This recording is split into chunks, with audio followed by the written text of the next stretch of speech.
Mirëmbrëma të dashur shikues. Mirëmbrëma veçanërisht ju ndjekës të emisionit që jeni besimtar musliman, të gjithëve ju uroj gëzuar Fitr Bajramin.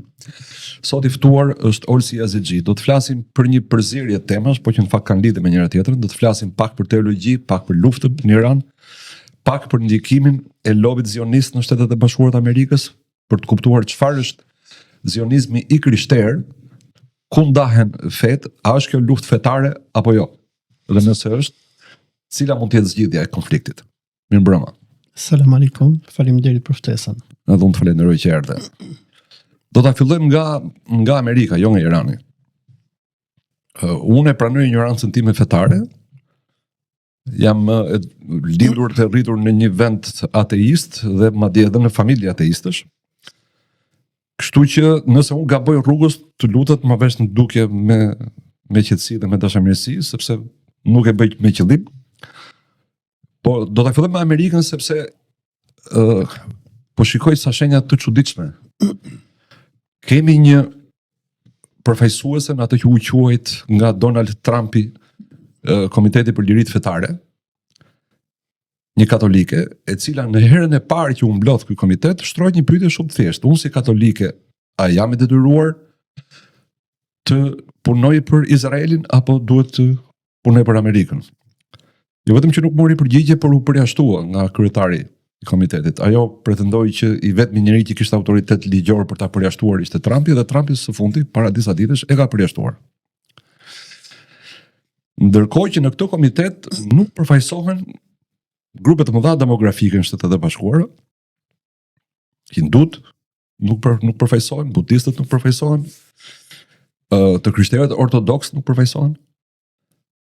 A është ky një komitet në fakt i përbërë nga zionist? Dgjoj, kjo administrata e presidentit Donald Trump është marrë peng nga një lob zionistësh.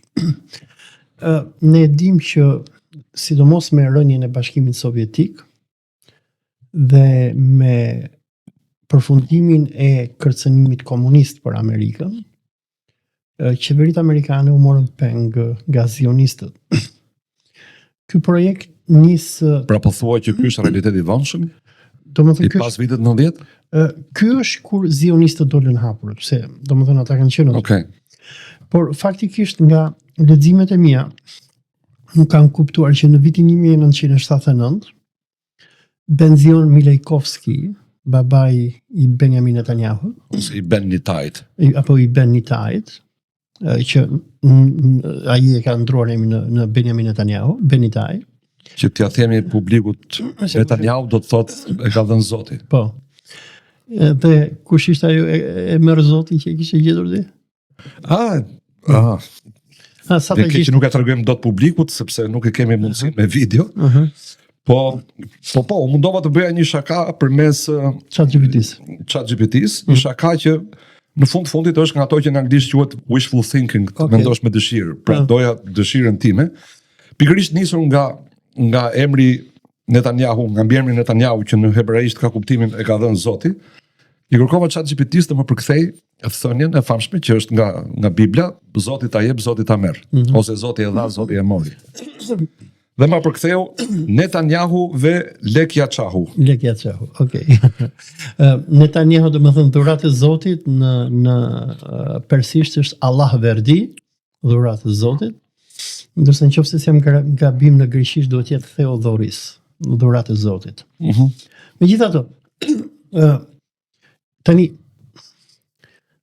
zionistët apo këta çifutët që kanë këtë besimin supremacist, sidomos këta të sektit të Shabat Labovicit, që vinë nga Ukraina, do të fillojnë të lëvizin në mas të madhe drejt SBA-s pas vrasjes së Tsar Aleksandrit II, se këta janë çifutët e Rusisë, e perandorisë ruse. Perandoria ruse shtrihet nga Letonia, Estonia, Polonia, Ukraina, Rusia, Bielorusia e tjerë. Me vrasjen e Tsar Aleksandrit II, i cili u dha liri çifutëve, që do nisin ato programet e famshme në Rusi, ne do kemi një spostim masiv të këtyre çifutëve slav. Unë i quaj slav nga që janë slavizuar. Do më thënë, edhe pse këta janë kazar, këta u slavizuan në perantorinë ruse. Do kemi lëvizjen e këtyre masive drejt SBA-s, ku nga viti 1890 deri në 1914 do kemi 1.000 lion çifut nga perandoria ruse që do shkojnë në SBA. Lion? 1 milion. 1 milion e the të ndarë fjalën, nuk e di. 1 milion. Dhe më pas luftës parë botërore dhe dytën, do vazhdoj largimi i këtyre fshatarëve rus, polak e tjerë që do shkojnë drejt Amerikës, nga që Amerika ishte mall pa zot, dhe këta do të fillojnë që të marrin pushtet. Tani, që lëvizja masive e çifutëve në SBA do fillojnë në mënyrë graduale të marri pushtetin elitave anglosaksone. Besoj ke lexuar librin e Henry Ford, The International Jew. Jo, nuk e kam vënë në listë, nuk e kam lexuar akoma. Çifuti ndërkombëtar. Kjo do vihet në pa nga një numër intelektualësh perëndimor, që nga Henry Ford e deri te Adolf Hitleri me librin e tij The Mein Kampf. Fillimisht edhe nga Churchilli para luftës. Edhe nga Churchilli. Edhe Churchilli ka qenë shumë kritik. Churchilli ka edhe një shkrim që boton, më duket viti 1920 me titull The Bolshevik Jews and the Zionist Jews, ku Churchilli dhe këto elitat anglosaksone që në këtë kohë kontrollonin Amerikën, perandorinë britanike etj. Do arrin që ta kuptojnë këtë pushtetin që çifutëria po merrte nëpërmjet bankave. Dhe nëse lexojmë librin këtë shkrimin e Churchillit, Churchilli në këtë shkrim që boton 1920 i apelon çifutëve, ai quhen çifutët bolshevik terrorist, se ata ishin kundër kishës dhe kundër mbretërve, nga që ata e masakruan monarkinë ruse. Dhe u apelon atyre. Monarkinë ruse masakruan me financime perëndimore. Ishte joint venture, se kishte interes perëndimi që të shkatërrohej. Adam Schiff që ishte financuesi kryesor, që është mburrur, që ka paguar $10 milion për rrezimin e carit, nuk ishte. Po, ama kur britanikët e shohin sa kishte asgjë tjetër përveç se që fut Amerikën. Ama kur britanikët e shikojnë se sa të rrezikshëm bëhen këta, ata domethënë bëjnë pazar me çifutërinë zioniste, i thonë, "Ok, mos na bini më në qafë, po u japim Palestinën, na jepni kapitanin tuaj." Perandoria britanike luftën e parë botërore e fitoi fal financimeve të Rothschildëve, që të mundin Gjermaninë dhe perandorinë osmane. Dhe në këtë shkrim Churchilli thotë, neve thotë po u japim Palestinën, çifutët zionistë janë të mirë, nga që ata na binden neve, nga që edhe ne po i shpërblim me Palestinën. Po zionizmi është pak më i vjetër. Është më i vjetër. A mund të shpjegojmë pak ku u bazua zionizmi si filozofi politike, çfarë gjeti në judaizëm dhe çfarë përjashtoi nga judaizmi? Sepse kemi parasysh që natyre i karta, edhe një masë e madhe të tjerë rabinësh që ndoshta nuk janë drejt për drejt përfaqësues të kësaj lëvizje, pretendojnë se është herezi ndërtimi i shtetit Izraelit. Është herezi dhe sot kësaj dite ka shumë rabinë që protestojnë kundër ekzistencës së Izraelit. Do më thënë, jo vetëm Nurutej Karta, të cilët edhe refuzojnë që t'jenë në Izrael, por edhe këta çifutët konservatorë që janë në Izrael, që refuzojnë të shërbejnë në IDF-in izraelit, edhe këta e shohin Izraelin si shtet të mallkuar. Nga që duhet të kuptojmë diçka, që zionizmi, pas gjithash, është një kopje e shëmtuar e nacionalizmave evropian. Dhe po të shohësh, zionizmi është shumë i ngjashëm me nazizmin. Ashtu sikur nazizmi kishte atë ideologjinë e superioritetit. Unë prandaj e quaj nazionizëm tani. Do të thënë, po të shikosh edhe Netanyahu dhe gjuhën që flasin udhëheqësit e Izraelit është copy-paste i nazizmit. Kishte thënë dikush që s'po e kujtoj për para 3-4 ditësh, kishte përdorur madje fjalën Lebensraum. Po. Kishte thënë Ne kemi nevojë për Lebensraum, për hapësirën tonë etike, një fjalë në gjermanisht e përdorur nga Hitleri. Më fal, Lebensraum çfarë është? Është errec Izrael. Domethënë ky Izraeli biblik që këta duan të bëjnë, nga lumi Eufrat në lumin Nil, që parashikon zhdukjen e Egjiptit, e Irakut, Të Egjiptit jo plotësisht. një pjesë të Egjiptit, e Egjiptit, e Irakut, e Siris, e Jordanisë, e Arabisë Saudite, Libanit. e Libanit, është Lebensraumi i zionizmit. Dhe po të shohësh edhe mënyrën se si është ndërtuar shteti zionist Izraelit, është copy-paste i nazizmit. Domethënë, Dakor, por para se e kemi të qartë se si pastaj vepron filozofia politike, aq më tepër që kjo është filozofi totalitare më fal, raciste. dhe po të shikosh Gazën, çfarë është Gaza? Gaza është një kopje e Varshav Ghetto, e getos Varshavës. Jo, kanë qenë shumë më mirë në geton e Varshavës. Shumë më mirë, normal, se Hitleri nuk i bombardonte me avion. Deshin bomba 1 tonë Por këta do me thënë u inspiruan nga getoja e Varshavës. Mirë, merrem pak më vonë me politikën, por rinte kjo, se më përmendë Habat ose Shabat Lubavitch. Po disa i quajnë Habat, disa i quajnë Shabat Lubavitch. Po.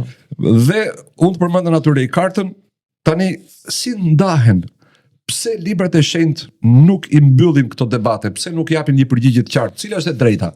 Ajo që thotë Ray Carta, që nuk duhet të rindërtohet shteti i Izraelit, apo ajo që pretendojnë Shabat Lubavitch që vetëm duhet ndërtohet, po dhe duhet zgjerohet. Shkojnë nga Nili në Tani Eufrat. këta Shabat Lubavitchët përpiluan këtë idenë supremaciste qifute, sipas të cilës qifutët janë populli i zgjedhur i Zotit, se për Ray Carton dhe këto grupet ortodokse, ato e din që janë popull i mallkuar, biles po të hysh në faqen e Ray Carton se Zoti atyre u ka ndaluar edhe të përmendin emrin Zot. Kur e shkruajnë fjalën këta në Ray Carton për Zotin quajnë G-D, se ju ka ndaluar Perëndia edhe t'ia përmendin emrin.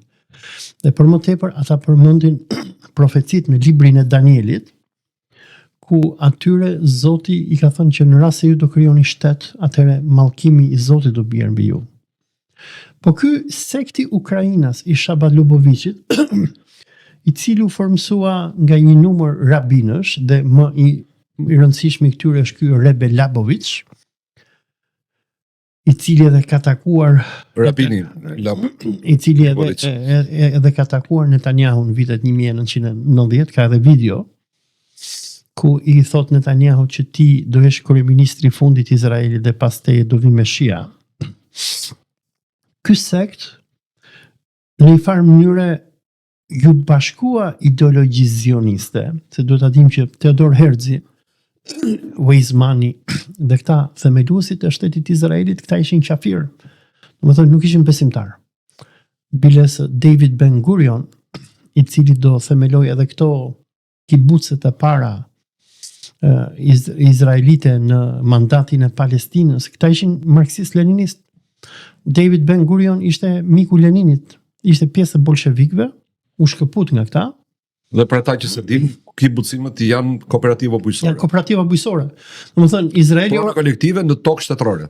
Izraeli origjinal ishte bashkim kooperativash bujësore, që ta bëjmë më të thjeshtë për shqiptarët.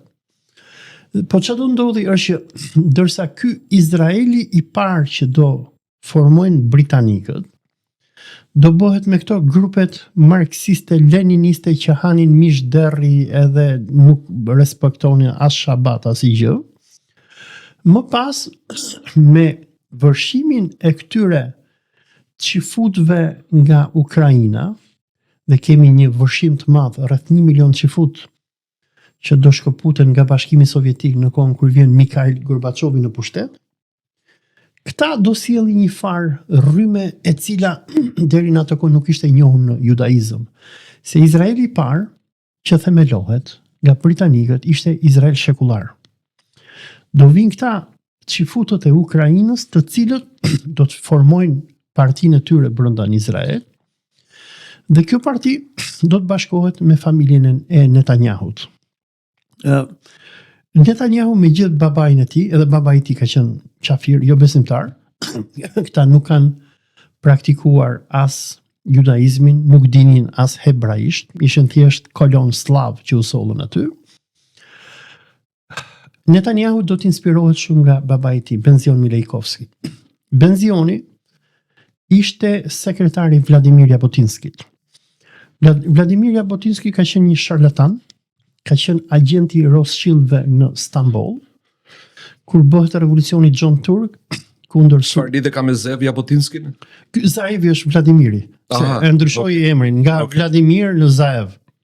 Se këta këtë bëjnë kur shkojnë në Palestinën e pushtuar, ndryshojnë emrat rus dhe shpikin emrat. Po të gjithë i kanë ndruar me Golda Meir, me David Ben Gurion, me Menahem Begin. Dhe domethënë ky Vladimiri karrierën e tij e ka filluar ka qenë një herë bolshevik, me bolshevikët në Bashkimin Sovjetik. Më pas nuk bëri dot hajër me ata dhe rekrutohen nga familja Rothschildve, të cilët ndërtojnë lëvizjen John Turke në Stamboll.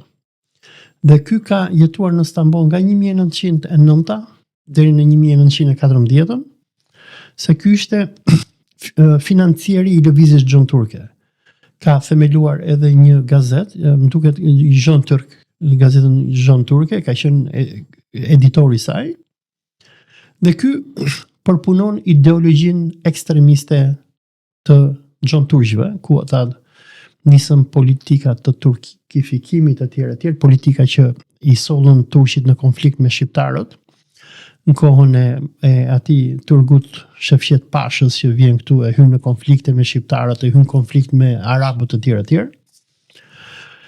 Dhe kur fillon lufta e parë botërore dhe Turqia hyn në luftë në krahun e gjermanëve, ky i braktis John Turqit dhe i bashkohet britanikëve dhe krijon legionin e çifutëve në ushtrim britanike. Pas mbarimit të luftës, ky vendoset në Palestinë, por ky sjell me vet atë që quhet revizionist zionizëm apo zionizmi revizionist. Dhe ky zionizmi revizionist inspirohet nga sekti i Shabat Labovicit, sekt i cili kërkonte që çifutët të bëheshin fetar dhe Izraeli të kthehet në tokë biblike. Dhe ky vjen në konflikt me grupin e komunistëve të Ben Gurionit. Kur bëhet Izraeli në 1948, e bën grupi Ben Gurionit apo Partia Laboriste, Partia e Punës. Dhe që përveç se komunist duhet të thënë që ishte edhe terrorist. Urdhëro? Ishte edhe terrorist përveç se komunist. Kush? David Ben Gurion. Po, terrorist kanë qenë gjitha. Dhe Menahem Begin. Të gjithë ishin terrorist, por këta terroristët e Partisë Laboriste, ndërsa ishin terroristë, ishin gjithë vrasës, ishin shekullar. Domethënë, këta donin krijimin e këtij shtetit të Izraelit, po thonin, "Ok, le ti mbajmë këta palestinezët." Dhe i çuan palestinezët nëpër maljet e bregut perëndimor, se po shikosh të Izraelin që krijojnë këta laboristët e krijojnë nëpër fushat e Tel Avivit, e Haifës, e Akres është në Liban. Harrova qytetet e tjera, domethënë Izraeli origjinal krijohet në fusha. Nëse ke vizituar Izraelin, Izraeli janë shumë Shqipërisë. Domethënë, ashtu si kur Shqipëria për shembull nga Mali Dajtit deri në Dibër ka malsi, kurse nga Mali Dajtit e poshtë ka fusha, Izraeli ka pothuajse të njëjtën gjeografi. Dhe po të shikosh hartën e Izraelit, Izraeli u krijua në fushën, nëse marrim shembullin e Shqipërisë, nga fushat e Gjirokastrës deri në fushën e Vlorës. Ky është Izraeli. Popullatat myslimane që ishin i dëbuar nëpër male, dhe kur shkon në bregun perëndimor, bregu perëndimor i ngjan shumë malsive tona nga Dajti deri në Dibër, aty ishte. Okej, po kthehemi pak tek teologjia. Pra, Izraeli origjinal krijohet nga këta marksistët që fut me kibuce e tjerë. Tani çan duke filluar që nga viti 1979, ne kemi këtë rrymën e Vladimir Jabotinskit, së bashku me babain e Netanyahut, me Benzion Milejkovskin, që ta fillojnë edhe sponsorizohen ndoshta nga grupi i Shabat Labovicit, dhe këta bëjnë një konferencë në vitin 1979, që quhet The Jerusalem Conference. Babai i Netanyahut krijon një institut, The Jonathan Institute, dhe ky lobi i çifutëve Labovicer apo se termi zionist është shumë i përgjithshëm, po i këtyre zionistëve fetar fillon dhe krijon partinë e tyre dhe lobin e tyre. Dhe këta fillojnë që të lobizojnë në këtë kohë në qeveritë perëndimore, fillojnë të rekrutojnë politikan amerikan, ndër të tjera në këtë konferencën e 1979-s marrin aty edhe George Bushin e parë, plakun, i cili ishte senator dhe nisin ta financojnë dhe më pas e bëjnë president të SBA-s. Dhe në këtë konferencë, si Benzioni, si Ben Nitaj apo Benjamin Netanyahu, fillojnë dhe lobizojnë qeveritë perëndimore që numër 1 t'japin fund lirive dhe demokracive që kishte perëndimi. 2, të shtypnin lëvizjet pro-palestineze, që fillonin që nga Bashkimi Sovjetik deri tek e majta perëndimore. Dhe çfarë ndodh kur bie Bashkimi Sovjetik, këtu është momenti që këta marrin pushtet. Nga që George Bushi i parë vjen në pushtet dhe George Bushi ishte pjesë e grupit të këtyre që quhen ndryshe Likudnik, e partia e Likudit. Dhe kur bie Bashkimi Sovjetik, pasi Bushi i parë nis luftrat e para kundër Islamit, në 11 shtator 1991, pasi mund Irakun, Bushi plak njofton në Kongresin Amerikan që tani kemi New World Order, një rend të ri botëror, rend ku Amerika do t'i shërbente zionizmit. Çfarë këta bëjnë është që kjo lëvizja e likudnikëve fillojnë protesta masive për të rrëzuar laboristët në Izrael. Kur vjen Clintoni në pushtet, në 93-shin kemi Oslo Accords. Në marrëveshjet e Oslot, kryeministri Yitzhak Rabin, që ishte edhe ai komunist, apo Partia e Punës, po ta quaj, ta arrin në një farë konkluzioni me palestinezët. Projekti ishte që do bëhej një paloshtet në bregun perëndimor dhe në Gaza, dhe Izraeli do kontrollonte pjesën e edhe Jeruzalemin mbetej pjesë nën autoritetin palestinez. Këtu fillon që ky çifutizmi i likudnikëve, që është çifutizëm fetar, fillojnë me protesta të mëdha. Biles Benjamin Netanyahu dilte me arkivolin e Yitzhak Rabinit në 95-ën, derisa në 95-ën e vrasin Yitzhakun. Ka dhe një video të Ben Gvir që thot këtë gjën, se që ka një prekuizit vogël, nuk di që ta quaj, që e kemi vjedhur nga makina e Yitzhak Rabinit. Pra, dhe thot Yitzhak Rabini duhet ta di se kur mbërrim të makina ti, mbërrim dhe tek ai.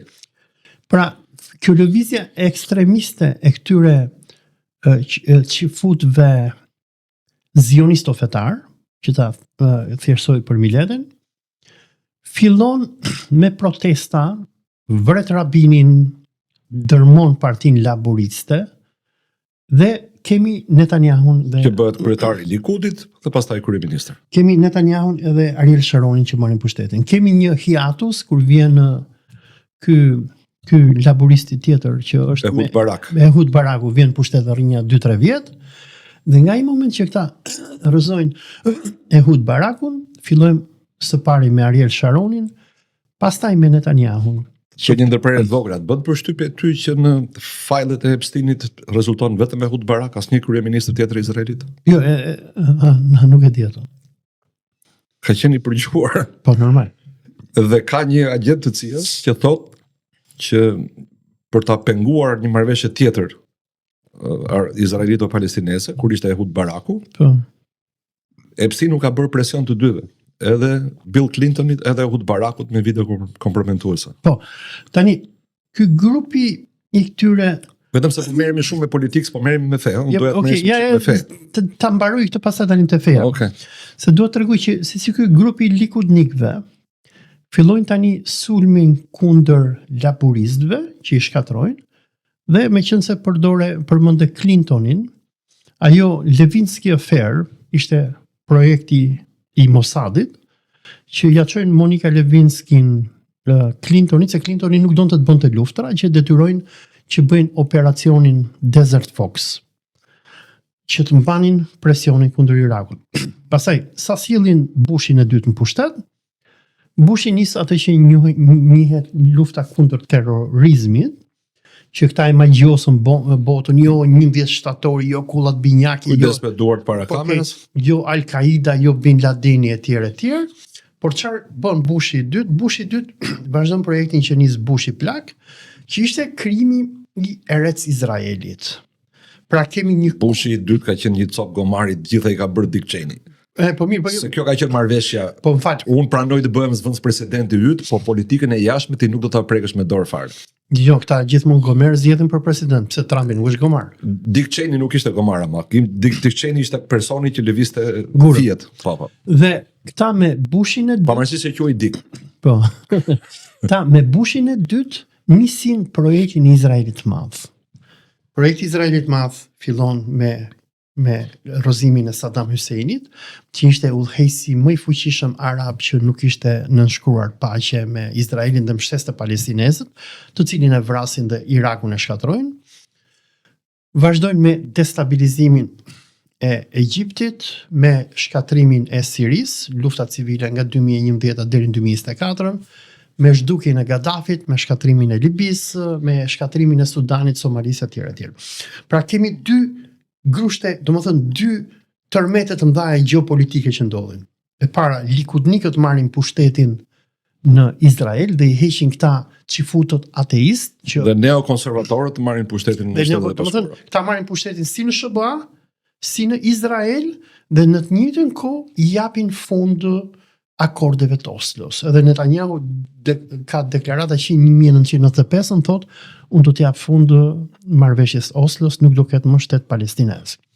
Tani, në këto momente që në flasim, ky grupi i likudnikëve që për inspirim ka sektin e Shabat Labovicit, Atje ku shkon dhe Rama kur shkon në New York. kush edhe ky kriminali Joel Kaplani që është, edhe ky është Por pjesë. i është çifut, po na shkon edhe Rama, Po, që shkon edhe kemi Rama. ministër. Dhe ky sekt, domethënë, ky është sekt satanik. Nëse ke ndjekur për shembull lajmet nga Rusia, kur Rusia nisi në operacionin special ushtarak, Këshilli i Sigurisë Kombëtare shpalli një sër grupesh ekstremiste satanike në Ukrainë, që ishin që nga këta evangelistët pentakostal, disa grupe evangelistësh që nuk më kujtohen, është grupi i këtyre paganëve që i falen këtyre idhujve sikur Baba Yaga, edhe harrova se kanë patur një kryeidhuj këta ukrainasit përpara se të vaftiseshin ortodoks, dhe ndër të tjera këta shpallin grupe ekstremiste edhe sektin e Shabat Labovicit. Jo, këtu se dia. Po e shpallën dhe u bë skandal i madh se ai rabini Çifuti i Moskës që më pas defektoi dhe e la Moskën, i shkon dhe i ankohet Putinit, i thot pse na keni shpallur neve sekt satanist. Edhe Putini detyroi Këshillin e Sigurisë Kombëtare që ta hiqte dezignimin e Shabat Labovicit si sekt ekstremist. Dhe kemi pra këtë sekt i cili A është i njëjti rabin ky për cilin po flasim që tha që është e vërtet që Ehud Barak donte 1 milion çifut, jo çifut, se s'kishte më çifut në Rusi, 1 milion rus të varfër për t'i bërë çifut, për t'i judaizuar dhe unë e pengova këtë plan të çmendur? më duket se është i njëjti. Okej. Dhe Ka qenë krye rabini në i Moskës. po, i Moskës. Dhe kemi, domethënë, këtë grup i cili merr pushtetin Izrael, nxit luftën në Ukrainë, se duhet kuptojmë diçka meqenëse po flisnim në teologji. Nëse Po s'kemi hyrë akoma, me politikë dhe me histori jemi marrë deri. tani po hyn teologji. Lufta që këta bën në Ukrainë, instalimi i Zelenskit, nëse ke lexuar Jeruzalem Postin vitin 2020-2021 kur Zelenski merr pushtetin, Jeruzalem Posti mburri, thoshte, u bëm me 2 shtete çifute në botë. Sepse për këta grupin e Shabat Labovicit, këta nuk duan vetëm Palestinën, por duan edhe Ukrainën, se Ukraina është kazaria nga këta kanë ardhur. Se mos duan edhe Shqipërinë. Po, e di Rama po i sjell edhe në Shqipëri. Dhe kur ka nisur operacioni special ushtarak në Ukrainë, Patriark Kirilli i Moskës, i kishës patriarkanës së Moskës, deklaroi që tha lufta për Ukrainën është lufta jonë e shenjtë, nga që Kijevi është Jeruzalemi ynë. Sepse slavët u ortodoksizuan në Kiev. Po të shohësh se çfarë ka bërë qeveria e Zelenskit, i ka shpallur luftë hapur ortodoksisë, Ka ndar kishën.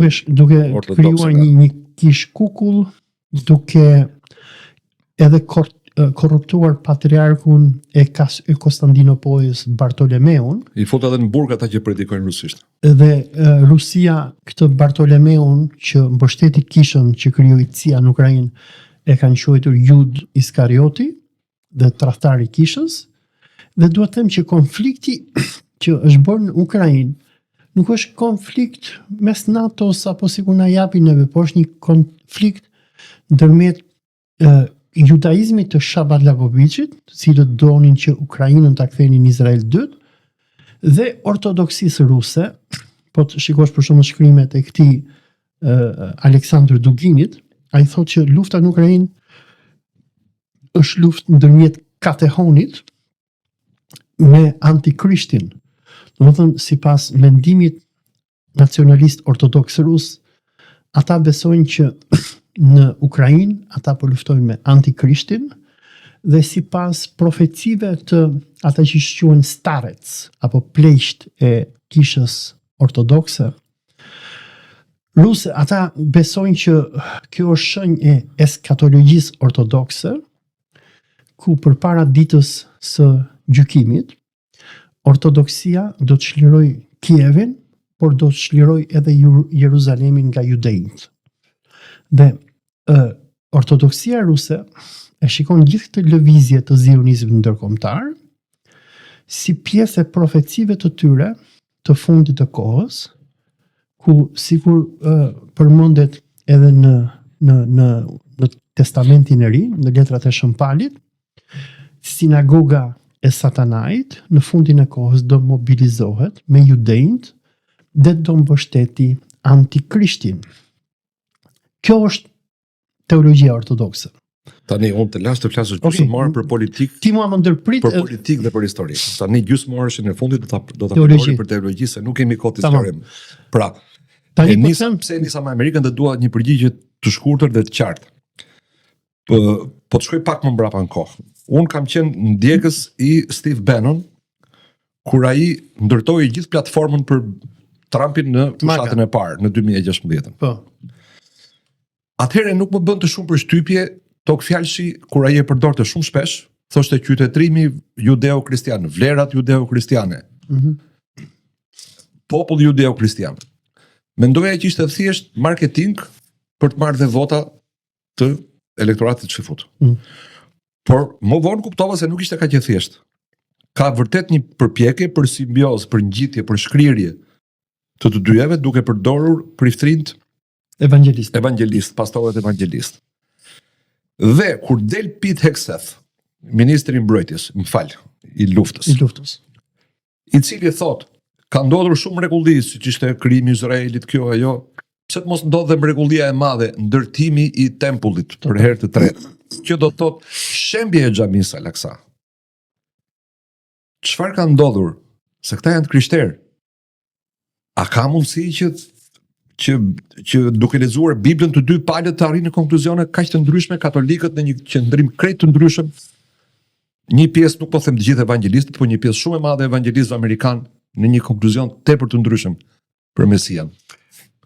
Ky lobi izraelit, ndoshta duke filluar nga vitet 90 e mbrapa, ka mbështetur një rrymë ekstremiste brenda evangelizmit të krishterë, ta që njihen si evangelistët zionist, të cilët duke manipuluar teologjinë e krishterë, i tregojnë hebrejnë që futët judejnë nga popull i mallkuar i Perëndis, ata janë mallkohen në Bibël.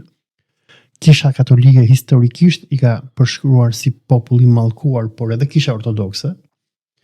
Biles papa në çdo mesh pashkësh lutej për konvertimin e hebrejve. Dhe tani ata nga një popull i mallkuar që janë konsideruar historikisht nga kishat origjinale të krishterimit ortodokse dhe katolike, çfarë bën ky evangelizmi amerikan, i cili merr financime masive nga departamenti i shtetit, për shembull, Është pjesa politike kjo. ti e mban më në vitet 90 deri sot se si vërshuan e dolën gjithë ata pastor me emra myslimane e doçër e çarian që u konvertuan në evangelistë dhe paguan. Mirë, po rrit të teologjisë, s'kemi Dhe kohë. kjo teologji, domethënë, nga popull i mallkuar i kanë shpallur judejnë si popull i zgjedhur i Perëndis, ku këta evangelistët besojnë se duke luftuar antikrishtin që ata quajnë fenë e Muhamedit, ata do t'i mbledhin judejnë nga gjithë bota në Palestinë, do krijojnë Izraelin dhe me krijimin e Izraelit. Të madh se Izraeli krijuar është. Ata besojnë që Perëndia do zbresi Jezu Krishtin, i cili do t'i konvertojë më pas judejët në krishtërim. Kjo është teologjia e evangelizmit zionist. Kisha katolik. Pra, duhet t'i mbledhim të gjithë që futët ku janë e ku s'janë në Izrael, të bëhet sa më i madh Izraeli për që t'i strehojë të gjithë, sepse kur të mblidhen të gjithë, vetëm në atë moment do zbresi Mesia. Po. Sipas evangelistëve. Evangelizmi. Dhe do t'i detyrojë të gjithë që futët të konvertohen. Po. Dhe kjo do jetë fundi i kohës. Po, se do zbresi Perëndia Jezu Krishtin edhe do ndërkohë rabin mund të gjesh pafund në internet nëse kërkon, tallen me Jezu Krishtin, tallen me shëmërinë. Nuk e pranojnë ringjalljen e Jezu Krishtit. Në Talmud ata nuk e pranojnë që është biri i Zotit. Në Talmud ata quajnë Jezu Krishtin bir kurve dhe shënmërinë, Zoti na fal, e quajnë prostitut, e cila sipas tyre kurvëroi me një legionar romak, Pantera Nera apo Pantera i zi, dhe lindi një dobiç i cili është Jezu Krishti. Dhe domethënë ata e urrejnë Jezu. Për ata që nuk e dinë t'jasë publikut, libra talmudik janë libra interpretimesh nga rabin. Nga rabin. Pra nuk janë libra nga Zoti. Janë shënime rabinike, por çka ka ndodhur është që pas lëvizjes nga Babilonia për në Jeruzalem dhe pas dëbimit, që futët shpikën një fe të re që është kjo feja talmudike, ku Talmudi nuk është Tora, nuk është libri që ka zbritur Perëndia, po janë filozofitë e rabinëve të tyre. Dhe kjo lloj teologjie i bën këta judejnë që t'i shohin të krishterët e para si pagan, kush ka lexuar për shembull librin Qifutka e Toledos që e ka përkthyer Robert Zhvarci, aty tregohet që në Spanjën e Mesjetës rabinët Qifut i konsideronin katolikët pagan, adhurues idhujsh, dhe nëse një Qifut konvertohej në katolik, ata nuk e linin që të konvertohej mbrapsht në Qifut, në judej, por nëse një jud konvertohej në musliman, ata e lejonin, nga që e konsiderojnë islamin një farë versioni i prishur judaizmit, por që është i afërt. Ata nuk i konsiderojnë muslimanët adhurues idhujsh, por konsiderojnë njerëz të librit.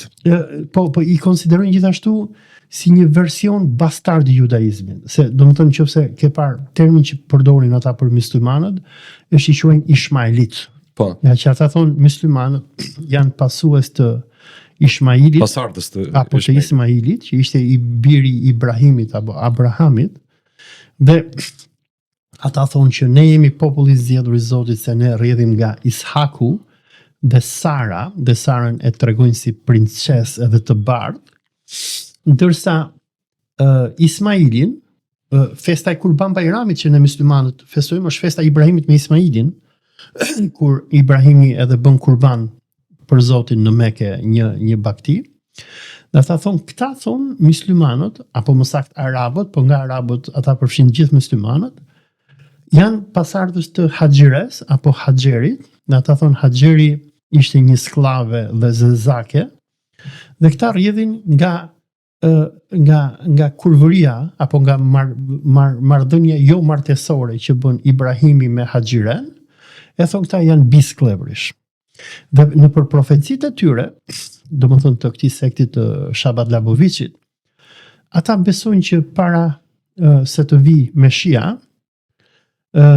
bijtë e dritës, e kështu i quajnë veten e tyre, do të luftojnë me bijtë e errësirës, nëse ke parë edhe fjalimet e Netanyahu, sidomos kur nisi luftën kundër Hamasit, që tha ne jemi bijtë e dritës.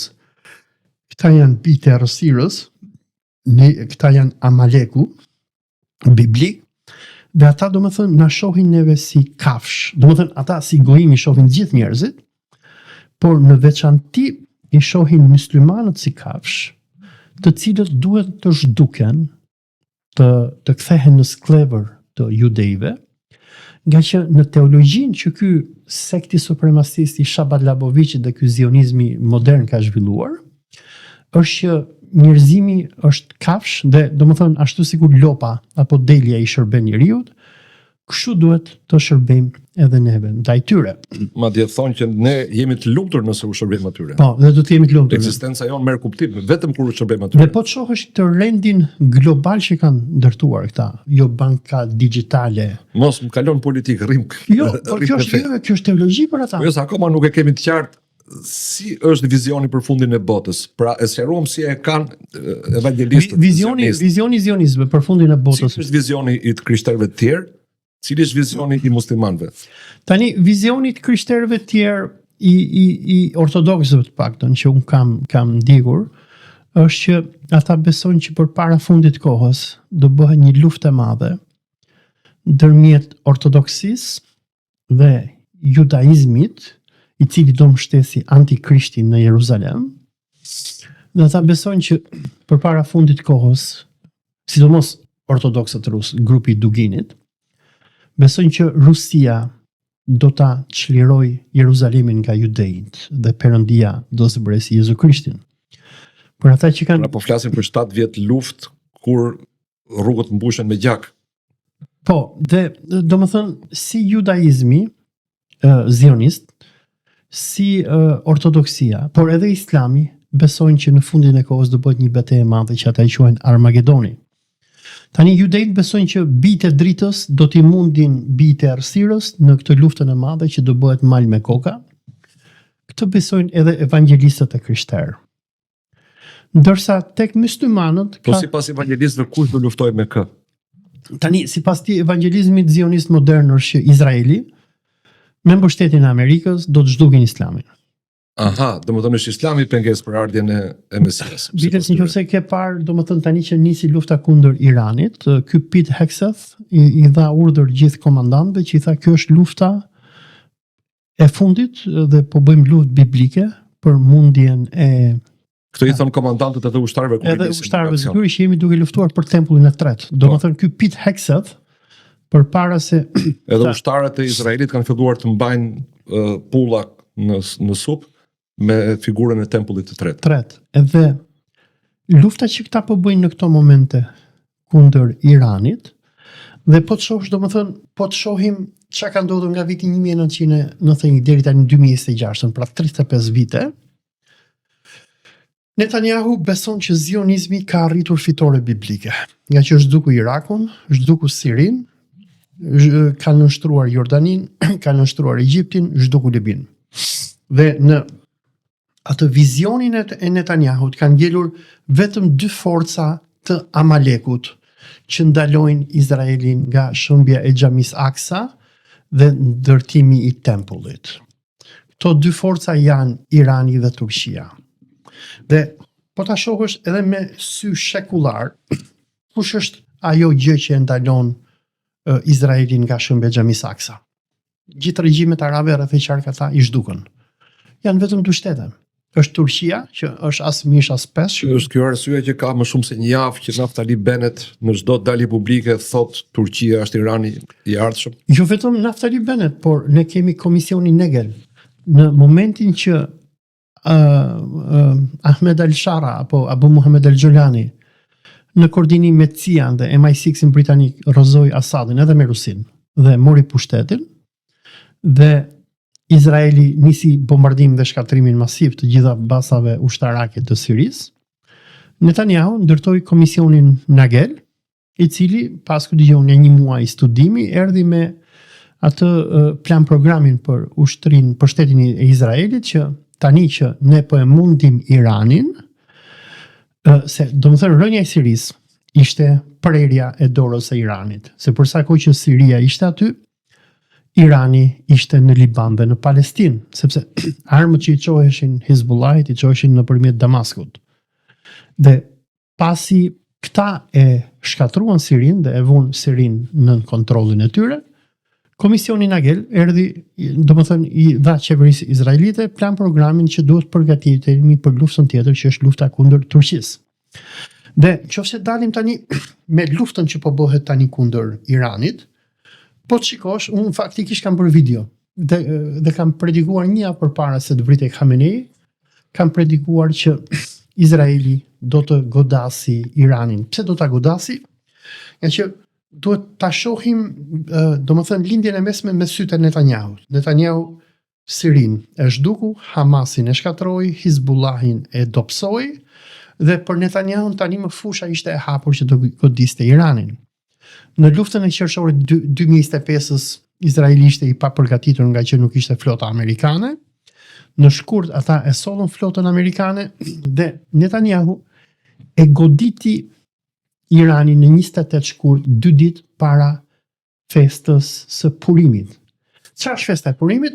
Festa e Purimit është festë kur judejt festojnë fitoren e tyre kundër Persisë. Në kohën e perandorisë Akimenide, në kohën e Xerxesit të parë, kur qeveria Akimenide e kohës donte që t'i vinte nën kontroll judejnë, nga që ata përshkatronin ekonominë e Akimenidëve, judejt përdorën një prostitut me emrin Ester, është edhe libri i Esterit, ku një pimp qifut, një kodosh, Mordekaj, e merr Esterin dhe ja çon si prostitut Xerxesit të parë.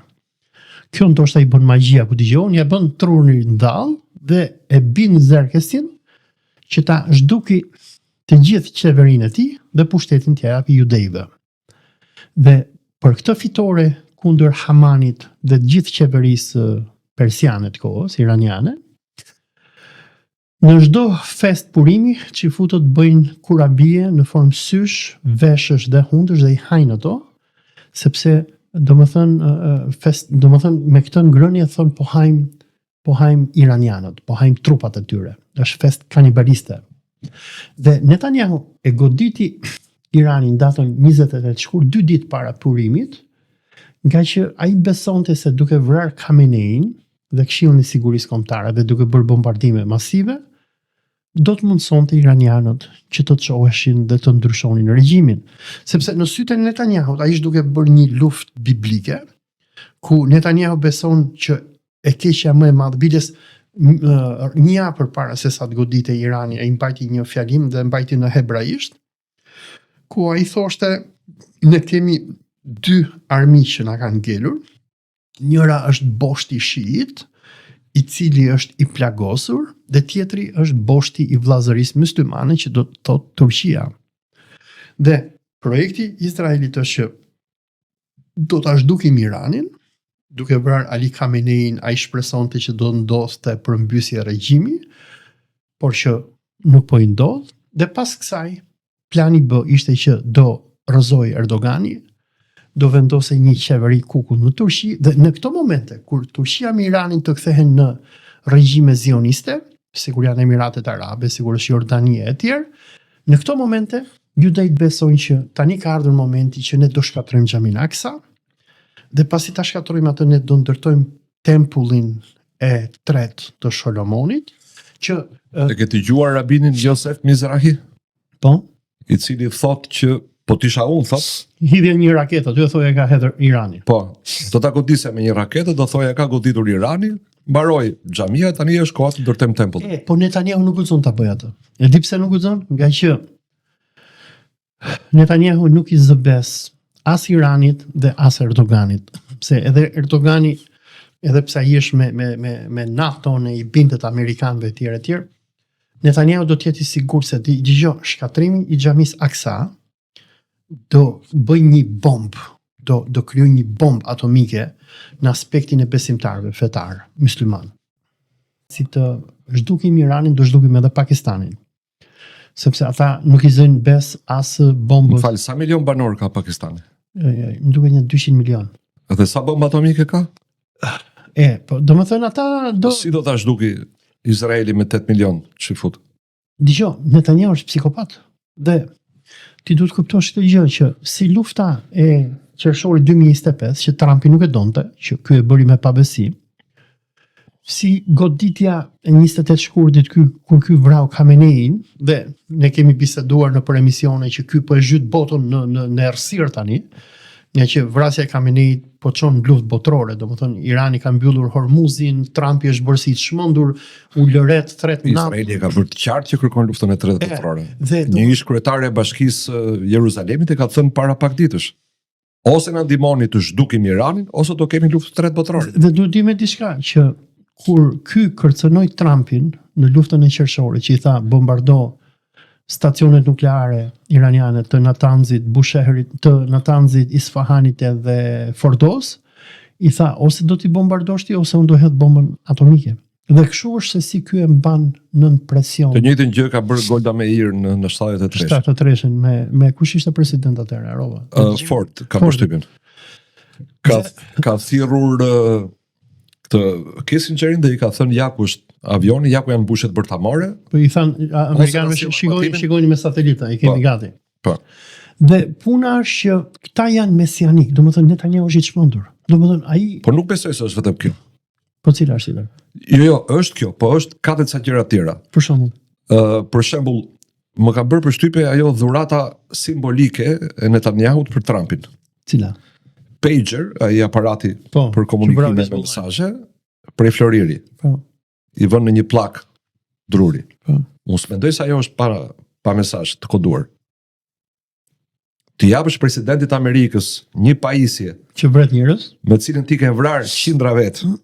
Se u bëhe famshme gjithë botën, e kishin harruar njerëzit çfarë është Pager, e keni përdorur vitet 90. Ore më fal. S'përdoret A di më. që Izraeli mund ta vrasin me këta telefon? Ne Po, nuk e e dim, nuk e dim se çfarë nga telefonat. Po e di. Domethënë ata i kanë futur çipin gjithë dynjas. Dhe ata nuk kanë asnjë etik, po duan ata vrasin gjithë njerëzimin. Jo, po ta kishin futur çdo telefonin në botë, ty do të kishin vrarë tani. Po nuk jam aq i rëndësishëm të rikasi. Se ti, shipe, ata nuk e vran Nasrallahun edhe Hizbullahin. Ja kishin implantuar sa vite më herët, 5 vite më herët duket. Këto pagerat Hizbullahin dhe ata ta implantojnë edhe ta lënë aty. Domethënë, dëgjoj, ka një gjë i zionistët që Me që e lam prap bisedën e Teologjisë. teologjisë, u hym prap tek politika. Çfarë mendon se do ndodhi me Tucker Carlson? zionistët E kanë thuhet që është në hetim. CIA i ka hapur hetim. Unë kam frikë se mund ta vrasin. Edhe unë kam Nga frikë se që mund ta vrasin. domethënë sikur e vran këtë Ka përshtypje që nuk e fusin dot në burg, nuk e S'ka mësojnë dot qenë. çështjen. domethënë sikur e vran këtë, si kishte emrin ky? Charlie Kirk. Sikur e vran Charlie Kirkun, edhe nëse ke ndjekur intervistën që Tucker Carlson pati me shefin e policisë antiterrorit amerikane që E pash. që do E pash, dorëheqje, e pash të plot se në harrova emrin atij. John Kent. John Kent. Joe Kent. Çfarë tha John Kenti? Tha, takimin e fundit tha që pata me këtë, si kishte emrin e njerë? Charlie Kirk. Me Charlie Kirk më tha, aman tha, na ndihmo që mos të hym duft kundër Iranit.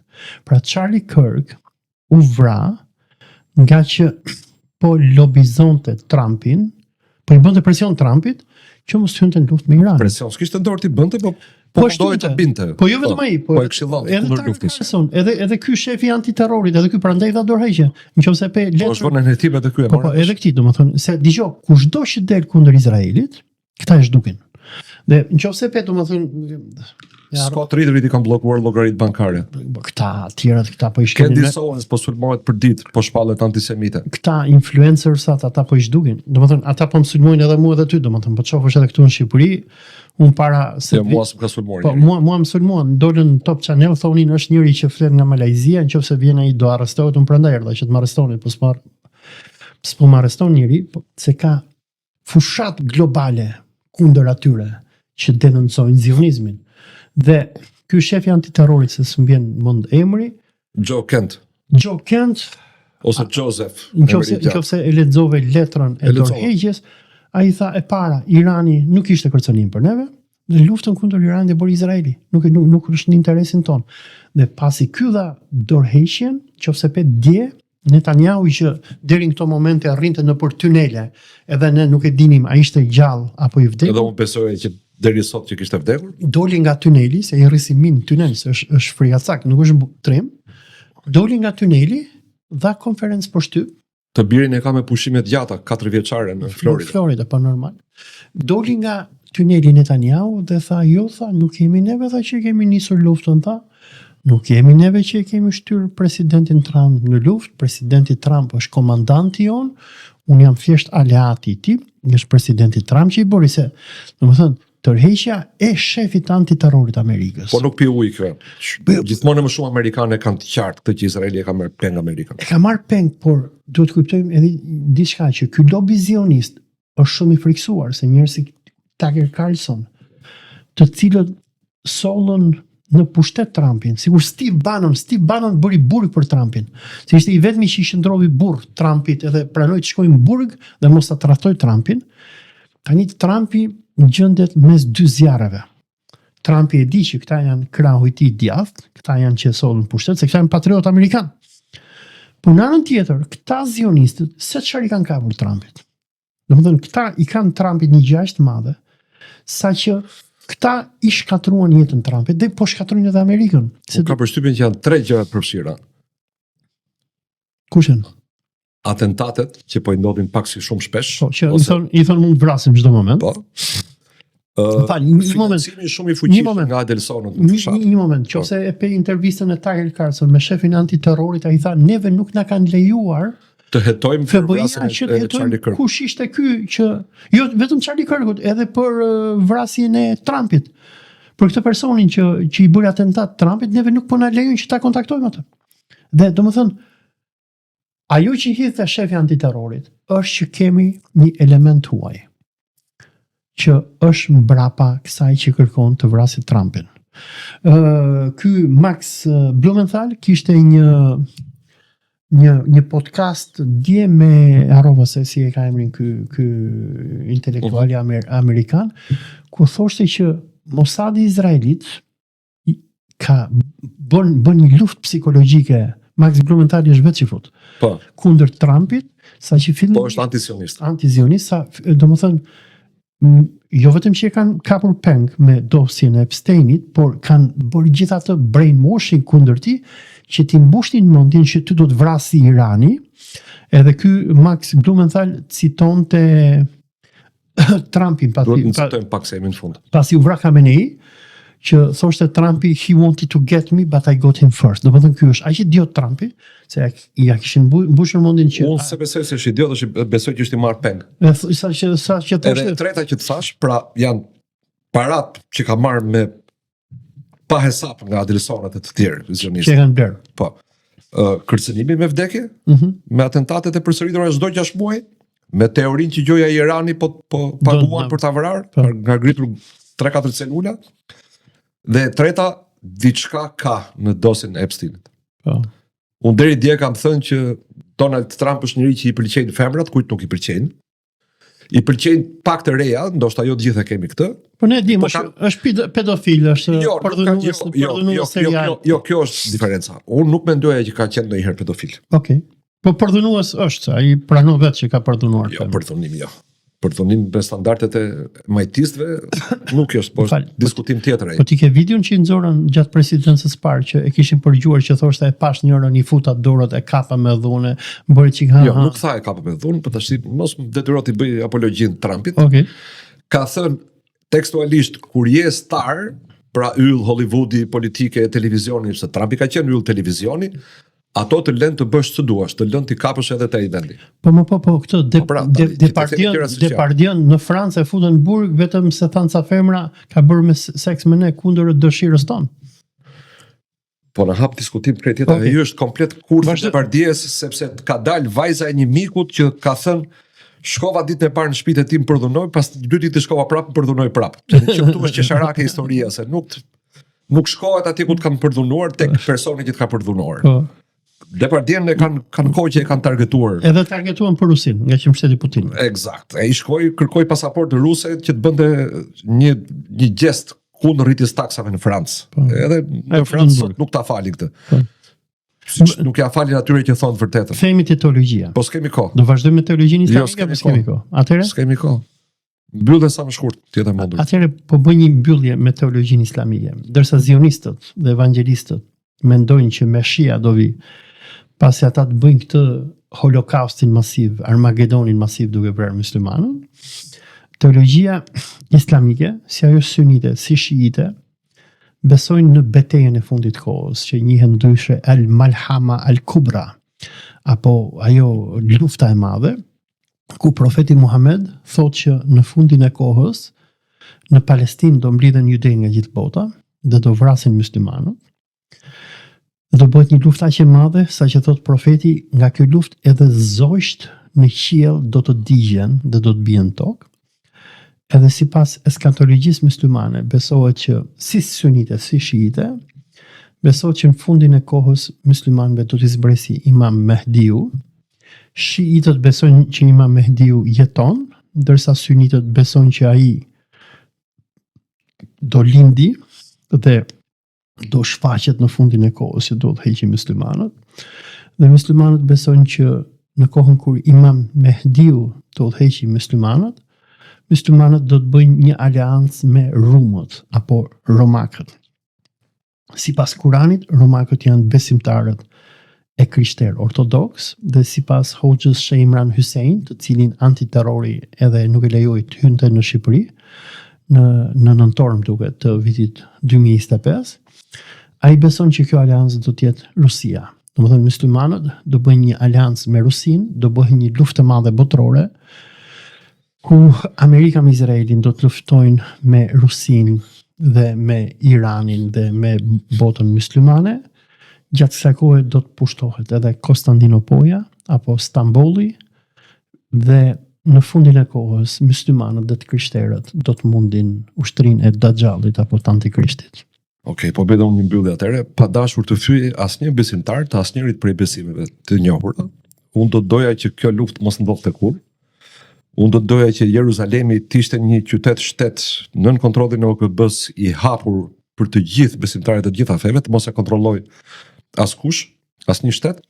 Do doja që Izraeli të pushojë si qeni një shtet genocidal dhe apartheid, të detyrohet të çmontojë armët bërthamore siç u detyrua Afrika e Jugut, të detyrohet që ofrojë drejtat barabarta të gjithë shtetësve të tij, edhe të njohë si shtetës dhe ata që janë rezident atje dhe janë autokton, dhe që Izraeli të mos jetë më një shtet luftënxitës dhe që gjithë rajoni, madje edhe muslimanët, se nuk folëm pak për s'kishim kohë të flisnim për konfliktet mes muslimanëve, dhe muslimanët në atë rajon t'i lënë pas shpine ato diversitete, ato kontradikte që shohin mes njëri tjetrit, ato armiqësi, sepse vetëm sionistët fitojnë. Sakt. Faleminderit për bisedën. Faleminderit për ftesën. Këtu përfundon emisioni të dashur shikues, do të shihemi javën e ardhshme. Mirupafshim.